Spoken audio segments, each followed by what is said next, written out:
नित्यानंद जी ही बताएंगे, मगर मैं कुछ चीजों की स्पष्टता करने के लिए आपकी अनुमति से इस सदन के सामने खड़ा हुआ। सबसे पहले इस घटना में जितने भी लोग हताहत हुए हैं, जो घायल हुए हैं, वो सभी के परिवारजनों के साथ मैं मेरी संवेदना व्यक्त करना चाहता हूं और बड़े दुख के साथ आज मैं उनके प्रति अपार संवेदना के साथ इस सदन में खड़ा हुआ हूं। जैसा मैंने पहले कहा कि सरकार की ओर से जवाब श्री नित्यानंद राय ही देने वाले हैं।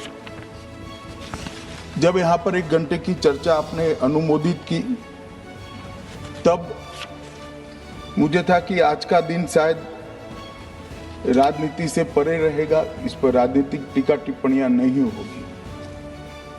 खैर, उद्देश्य से या जानकारी के अभाव से कुछ टिप्पणियां भी हुई और कुछ सदन को पूरा देश देखता है, इसलिए देश के सामने कोई गलतफहमी न हो जाए, इसलिए मैं स्पष्टता करने के लिए खड़ा हुआ।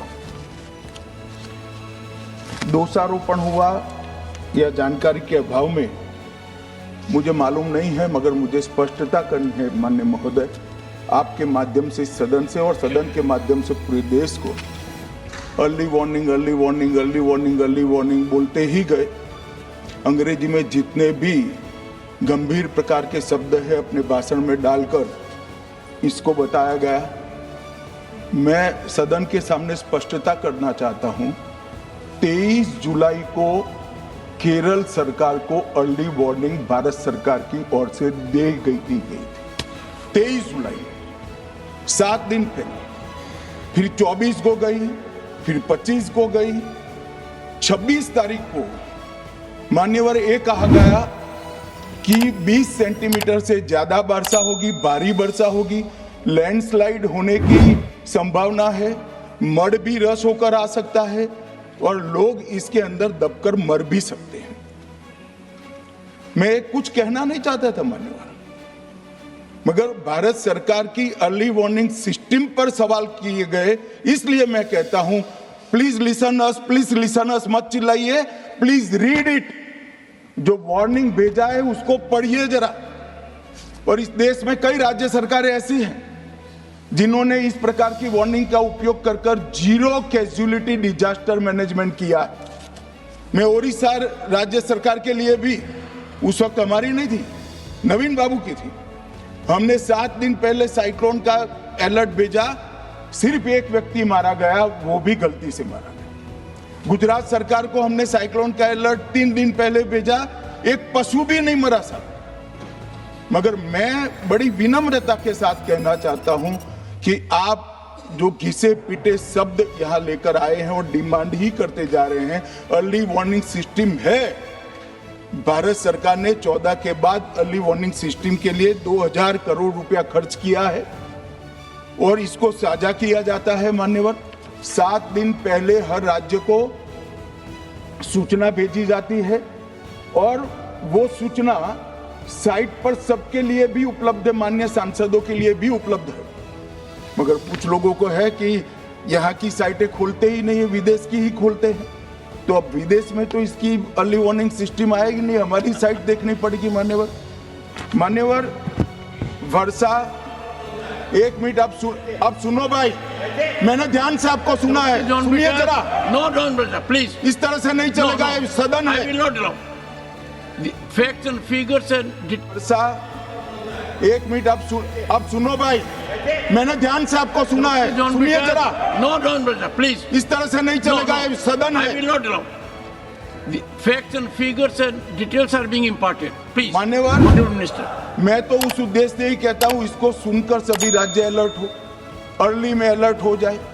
मेरा किसी को ताना लगाने का आशय नहीं है। वर्षा के लिए अर्ली वार्निंग सिस्टम है, हीट वेव के लिए है, तूफान के लिए है, चक्रवात के लिए है, यहां तक बिजली के लिए भी अर्ली वार्निंग सिस्टम है, जो 10 मिनट पहले बिजली अक्षांश रेखांक के साथ कहां गिरेगी वो सीधा कलेक्टर को इन्फॉर्म करती। मगर इसका कोई जिक्र नहीं कर रहा है।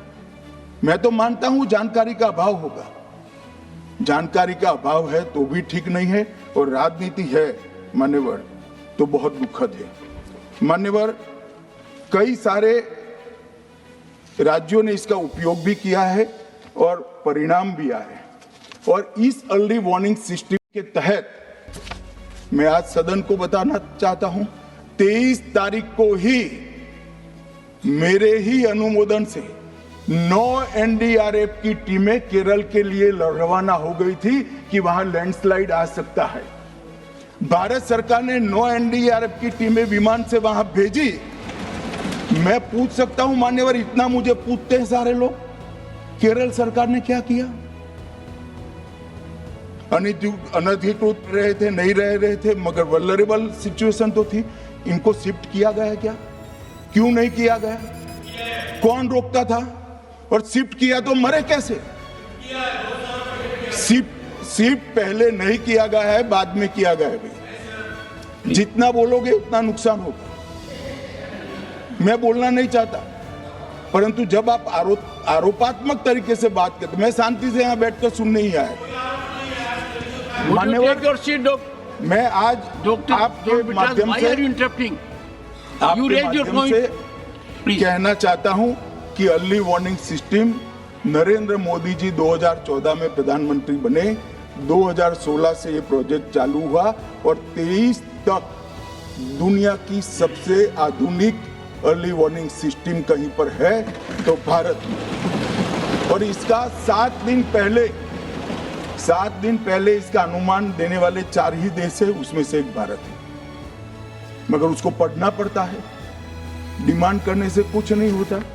मान्यवर, जो उन्होंने कहा कि भाई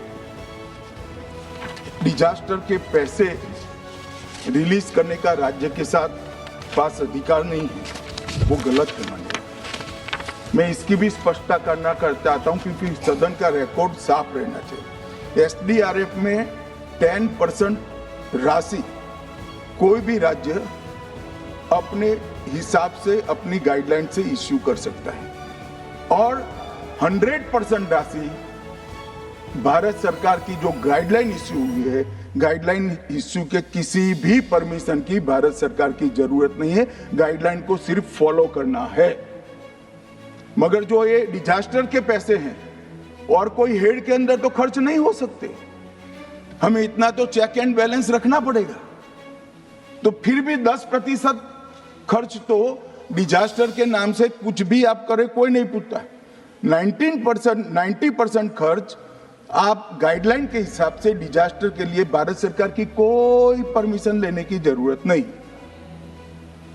और बंगाल का भी कहा मान्यवर, डिटेल स्टेटमेंट नित्यानंद जी पढ़ेगी, मतलब मैं स्ट्रक्चर स्टेटमेंट नहीं दे रहा हूं, सिर्फ स्पष्टताएं कर रहा हूं। मान्यवर, बंगाल का भी कहा, हमने 6,244 करोड़ रुपया 14 से 24 तक बंगाल के अप्रूव किए हैं, और जिस प्रकार से इनके खर्च का हिसाब आता है इस हिसाब से रिलीज होते हैं, उसमें से 4,619 4619 करोड़ रुपया हमने रीएम्बर्स कर दिया है। मगर वहां थोड़ा प्रॉब्लम है हिसाब भेजने में। अब वो तो मैं अच्छे से नहीं कर सकता साहब, बंगाल ने ही करना पड़ेगा। अकाउंट देना पड़ता है तो सरकार है, कोई पॉलिटिकल पार्टी नहीं है ना। सरकार के कुछ रूल्स होते हैं, रेगुलेशन होते हैं, अकाउंटिंग सिस्टम होती है, एजी का ऑडिट होता है। हम किसी को नहीं मानेंगे तो थोड़ी तकलीफ आएगी, मगर धीरे धीरे आदत पड़ रही है, इंप्रूवमेंट आया है।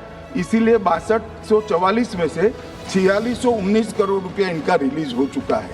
और मैं फिर से कहना चाहता हूं मान्यवर, अर्ली वार्निंग सिस्टम दी गई थी, इसीलिए 23 तारीख को हमने एनडीआरएफ की 9 बटालियन वहां पर, 9 बटालियन वहां पर हमने भेज दी थी और 3 कल रवाना करी है।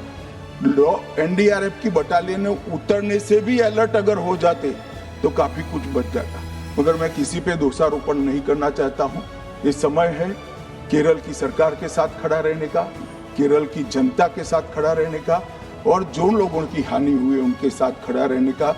मैं सदन को विश्वास दिलाना चाहता हूं, irrespective of party politics, Narendra Modi सरकार केरल की जनता और केरल की सरकार दोनों के साथ चट्टान की तरह खड़ी रहेगी।